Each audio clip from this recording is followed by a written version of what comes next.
you're a longtime viewer of Today Now, you'll remember the story of Tanya Charlie, the girl from Cleveland, Ohio that disappeared 4 years ago today. Pay close attention to this next segment because we are really depending on you to help us help Tanya and her mother, Rita Charlie. Thanks so much for being here. Thank you. We are going to do our best to bring you and your daughter back together. And That's aiding right. us in that effort, our own forensics expert, Douglas Molino. Now, what Douglas has been doing, Miss Charlie, is taking the photos that you've generously provided us of Tanya as a child and digitally aged them. We have no idea of what she might look like since she's gone missing. Would you take us through the steps of that compositing technique? Of course. First, we start with this photo of Tanya provided to us by Miss Charlie. Oh, what a lovely girl. But like most runaways, darling. she likely would have spent her days and nights on the street, living as a vagrant. So this is what she would have looked like 1 year after her disappearance. Oh, my goodness. Listen, if you recall seeing this girl, please call the Onion News Network rescue line now. Maybe she would have gone up to someone and asked for help, and maybe they would have helped her.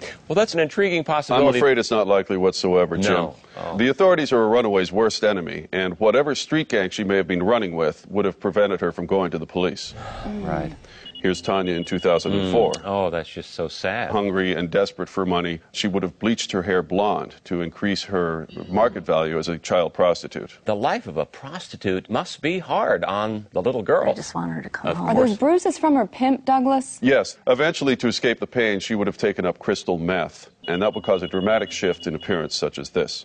Unbelievable. So what our audience should be on the lookout for now, Douglas, is a young crystal meth addict? No, probability suggests that after turning so many tricks, she would have become pregnant around the age of 13, right. At which case her pimp would have cut off her drug supply. That's good she's off the You've drugs. been so helpful, Douglas, but could you bring us up to date on what does Tanya look like right now on the streets? Sure. After her pregnancy diet of chicken wings pulled from trash cans, she's probably about 30 pounds overweight, dressed in a tattered Cleveland Browns jersey, carrying a jaundiced baby swaddled in a garbage bag. I urge everyone watching to note one particularly distinguishing characteristic, the deep sadness in Tanya's eyes.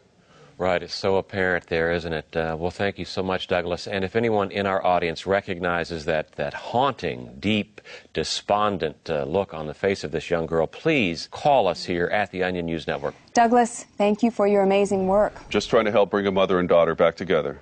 Helping people, that's what we're all about here on Today Now. Thanks, Douglas.